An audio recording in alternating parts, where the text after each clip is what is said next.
Hello, this is again Ana Escarzaga from ReMax Island Properties, and today we have Colin and Paul from the Jackson Brothers Cafe. Thank you guys for being with me today. How are Thank you you? for having us. Yeah, thank you for having us. This is very exciting because the other day I went to your coffee shop, and the first thing that I noticed is you have a coat of arms. This is the first time in my life that I see a coat of arms. Usually everybody puts a logo.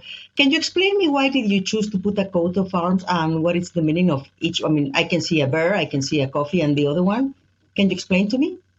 So the coat of arms, we were looking, we did some workshopping of names for cafes and looking at things. We decided to go with Jackson Brothers and sort of like the idea of the sort of older medieval style coat of arms signs hanging outside doors.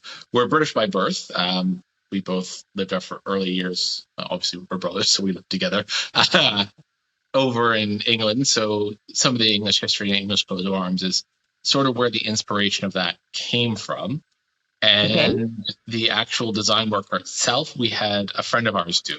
Someone we met through hockey pools because we've lived in Canada long enough for that to be a social avenue. And the overall design idea and sort of layout we had in our heads and we sort of talked through, and he made that happen. We're very happy with the work that he put out. I really like it. It looks amazing. But so where is the meaning of the crow that you have there? The crow on the top of it was added somewhat after the fact, not before he finished the final draft, but later in the process, for the quite simple reason that Colin and I like crows. They're social, they're problem solvers, and we just kind of felt like it fits. Very family oriented. Oh, definitely. And they are super, super smart. And in Victoria, we have a lot. So it's very Victorian to have a crow over there for many meanings. Colin, you told me the name of that eagle like, dragon like. What is the name of that? Hippogriff. It's Sorry? a hippogriff. Okay. Part eagle, part lion, I believe. Back end of a horse, front end of an eagle. Right. Okay. And what did you decide to put it in there? Oh, that's a long story. Make it short. Not the short version is there is I'm sure everyone's aware of Harry Potter books. There is a hippogriff in one of the Harry Potter books, and in one of the films he kind of eats something very quickly, and one day I was perhaps having dinner slightly faster than I should, and Colin referred to me by the name of that hippogriff, which sort of stuck as a nickname, and that is kind of where that came from.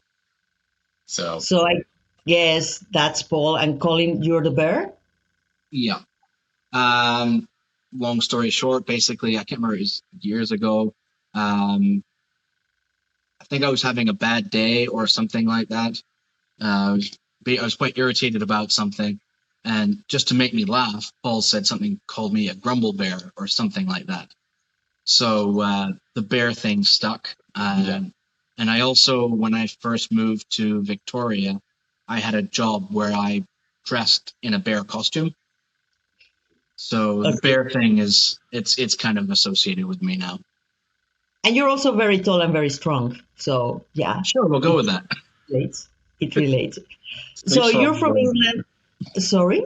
He sleeps for a lot of the winter. I wish I do too. You're from England. How long have you been in Victoria? Canada, we've been in Canada since the mid 80s. We moved over in 1984, but we moved to Ontario, and that's where we grew up and went to school and went to university. Colin moved out to Victoria by himself first on what is best described as a whim, just packed up and headed out here. I'm hard to escape from, so I followed him a couple of years later. We've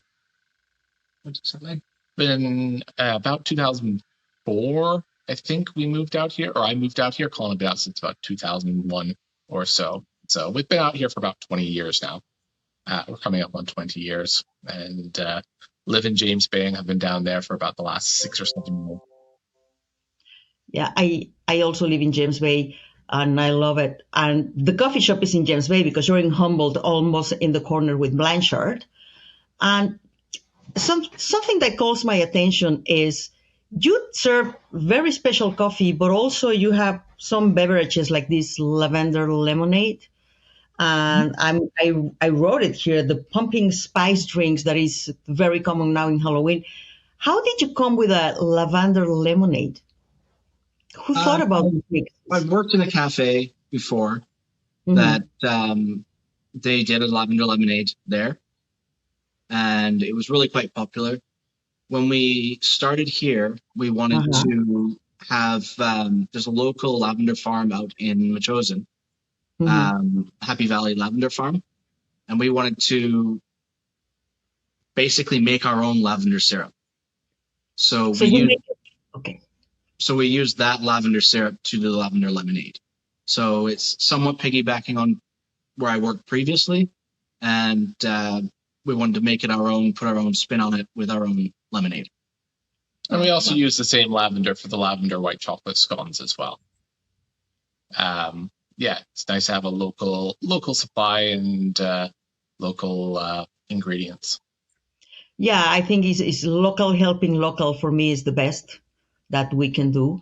And your coffees are delicious, and I see that you have some scones and you have some breads. From what time to what time you open? Tuesday through Sunday, we're open from 8 a.m. to 4 p.m. Okay, Closed so Monday. it's like office hours. Anyone can go there early in the morning, have their coffee, and keep walking and go whatever. Do you serve any kind of breakfast? We have our food options are more light bites, so it's not a sit down breakfast. Mm-hmm. We've got some sausage rolls, scones. There's also, we do a breakfast bun, which is a wheat free egg frittata, um, sort of frittata, but it's a lighter sort of thing, but it's good for, warmed up and for a quick breakfast on the go. But no, we don't have we have a very small kitchen, so we don't do full restaurant service. Okay. The kitchen is nowhere near large enough for that. It's sometimes it's enough. Sometimes all you want is a very nice cup of coffee or a hot cocoa or something like, I don't know, a lavender tea. I don't know if you have it, and then to keep moving with a muffin. So I think it's great. You just opened the cafe. Can you tell me one of your biggest challenges in having the business? Being patient. Okay. I came from a very busy cafe, Mm-hmm. so the change of pace and just getting the word out, talking to the local community, and waiting for that business to build, being patient and allowing it to build is probably the toughest part. And I haven't worked in a cafe before, so making coffee would probably be tough for me. Um, Okay. I only work part time here. I have a day job, so Monday to Friday I'm in an office, but I do get in to work on weekends and before and after work as well. I get to stop by and help out with things. And do you have a like a 3 or 5 year plan for your business? Is there a way that we in the community can help you, a part of spreading the voice and going for your cafe? I don't like 5 year plans because they remind me of communist Russia. Soviet Russia was all about 5 year plans, and those didn't go very well. So the short term plan is just to work on growing things and sort of establishing ourselves. The thing we knew but maybe didn't fully internalize at the start was Hmm. that the cafe market in Victoria is quite mature at this point. Yes. 15 or 20 years ago, if you were opening a cafe, chances Yeah. are there wasn't a lot of competition or there wasn't a lot of established competition.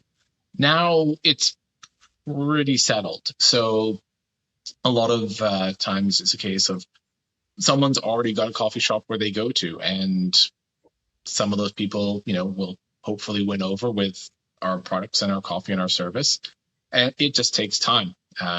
It's one thing to say that beforehand, but the experience is you do start to realize that, yeah, everyone has been going somewhere else for coffee for the last 3 years when we weren't here. So having them make the change to us, we do appreciate the support, and it is a compliment when someone decides you're their new favorite cafe, but that's what we're working towards. So where everyone's got something different that makes a cafe their favorite. Service, the food, the coffee, or even just the atmosphere. And we're trying to put our best foot forward in all of those. I think your cafe has a lot of personality. Personally, myself, I've never seen a cafe with a coat of arms, and that is very calling to go and visit you, because for me, someone that thinks about that and has a history, I just want to go there and have the cafe. I am not a big chain person for going to coffees, and a lot of people in James Bay is not a big chain person to go to coffees. And I think the quality of your coffee is superior, and the roasting and the preparing and everything. And it's very different when the owner is preparing you a coffee than when someone who's not an owner is preparing you a coffee that is like, put this, put this, put that. Is completely different. So I wish you the best, and I hope to see you soon. And if you can tell me, do you have a social media? Do you have a Facebook? Where can people find you apart of going to your cafe? We do have an Instagram account. It's at Jackson Brothers Coffeehouse. Came up with the name of the business. At Jackson Brothers Coffeehouse. And there is also a Facebook page for Jackson Brothers Coffeehouse. We don't have a website set up as yet, but we are looking into it. And obviously when that does happen, it will get linked to the other accounts. Okay. And if someone, for example, like me, I like buying my coffee because I have my coffee machine here, but I would like to buy coffee for you. So can I send you a message and you prepare it and have it ready, or you already have coffee beans ready to pick up? Yeah, so we use a roaster, a Seattle-based roaster, Cafe Umbria. They do actually have a roastery over on the mainland near Burnaby, I believe. Yeah. So we do carry a stock of both whole beans and drip grind and espresso grind bags of coffee that can be picked up at any time. If there's something specific that someone's looking for, it may be best to give a call and just check that we do have it in stock, because that's fairly easy for us to do. But otherwise, we're happy to go through and discussing the types of coffee, and we're really happy with our coffee supplier. We're very happy with the quality of the coffee. Colin's been working with them for years, and that was a big part of the reason why we decided to go with them, because it is a good tasting coffee, and is something we're happy to serve. It's an excellent coffee. I have tried it. I really love it. So you have a telephone number when people can call you if they have a special request? Yep. 250-590-1422.